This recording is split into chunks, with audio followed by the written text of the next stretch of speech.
Here's a name I can say from the Eradicator. Hello and welcome to this channel, everybody. This is the Eradicator, and in this video we are going to talk about the latest leaks, information regarding Star Citizen Alpha 3.8 Evo Caddy. So for those of you who are wondering, the patch right now, Evo Caddy Star Citizen Alpha 3.8.0a is offline simply because it is Thanksgiving right now in the US, and so the devs are taking a break with their family, which is normal, you know, public holiday, and they've decided to shut down the patch right now, the PTU, simply because they said that according to what they said here, they collected enough data to be able to fix a ton of content that they will be able to bring out in a later patch, probably on Monday or Tuesday. We'll see how this goes. Now, also, what else do we have? We have a couple of information regarding some of the mission givers from Delamar. They have been moved. Not all of them. Reiko Battaglia is still on Delamar, apparently. I haven't seen any reports indicating that she has been moved away. But Wallace Klimt now has his own special room on Grimex. It will be interesting to find where he is hiding now on Grimex.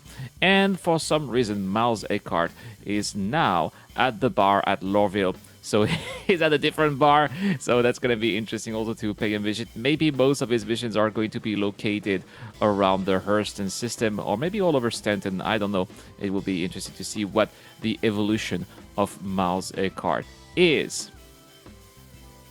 We also have a couple of intel regarding the new stations above the planets, you know, these orbital stations. For example, above ArcWarp, the station is going to be called Baijini Point, which is a very interesting name. I would like to know what is the lore behind this name. There is also the starport that is right above Microtech. That is the starport that we have seen during the presentation during CitizenCon, and that is of course Port Tressler. So it's another port, you know, just like Port Orisar. We still don't know the name of the station that is going to be above Hurston, though, so there is no name. However, we do have pictures of how it looks like from one of the pads, and it looks absolutely fantastic. We can see the Hurston Dynamics building from above. It seems to be pretty close. I'm wondering if we can how long it's going to actually take to fly from there all the way to Lorville. Is going to be quantum travel available, or are we going to do it manually? This is something that the leakers have not told us yet. What we know, however, is that those new orbital stations are apparently very huge, featuring sometimes up to 4 to 5 different floors, which is very crazy. They are more like, you know, space malls. But at the same time, this is what they are designed for. They are designed to offer top amenities for traders to load and unload the cargo. And guys, you have to remember that in the future, there is going to be commodity timer. It is going to take time to load and unload your ships. So we definitely need to have things to do in the meantime. Can we take a ship and go to a planet's surface to do a couple of missions while the ship is being unloaded and then loaded again? Are we staying at a station, and do we have some food or play some mini games in the meantime? This is probably something that needs to be taken under consideration. At least that is going to be needed to take under consideration when you are going to go to these giant orbital stations. And this is why the devs are paving the way for these future gaming loops, as we can already see, at least from these pictures. They definitely look very impressive indeed. Now, a couple of more information. Apparently, according to buyer CIG, not everything has been converted to server-side object container streaming. Some missions, for example, still have the old system here and still need to be worked on. So is this something that is going to be implemented in 3.8, or are they going to convert those old missions in 3.9? That we don't know yet. We also know, still speaking of those orbital stations, apparently they are in geosynchronous orbits. That means that they are always above the same location above the planet. So, for example, let's talk about Port Tressler. For example, Port Tressler is always going to be above New Babbage. The station above Lorville is always going to be above Lorville as well.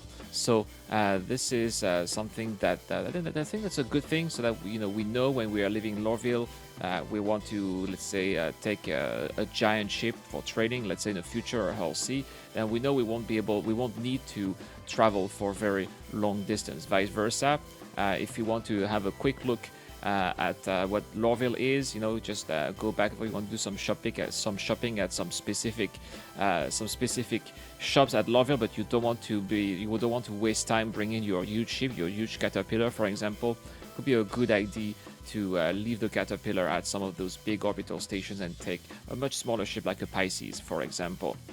They also shown us here some of those new weapons, like the new sniper rifle, as well as the knife. The knife, which looks really deadly and dangerous. It is going to be amazing to do some of those stealth kills. That is going to be a part of Star Citizen Alpha 3.8.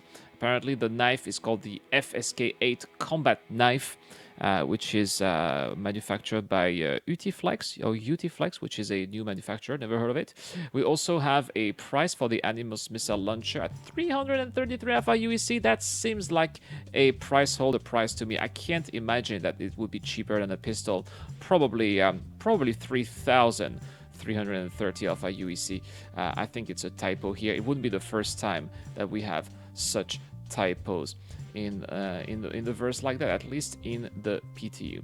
All right, guys. So that's it for the latest information regarding the PTU Evo Caddy. Right now, it is offline, but we're probably going to have a B patch by Monday or Tuesday at the latest. That's all for this video, guys, but don't go anywhere, because tomorrow we're gonna have one of those follow-up videos for SeasonCon. Finally, I've had time to write I have a huge list of videos to do. I finally was able to finish a script. We're going to talk about server-side object container streaming coming up to 3.8 and everything that it implies, so stay tuned to the channel. And that's all for this video. I'll see you guys tomorrow for more Star Citizen content. This is the Eradicator. I am signing out.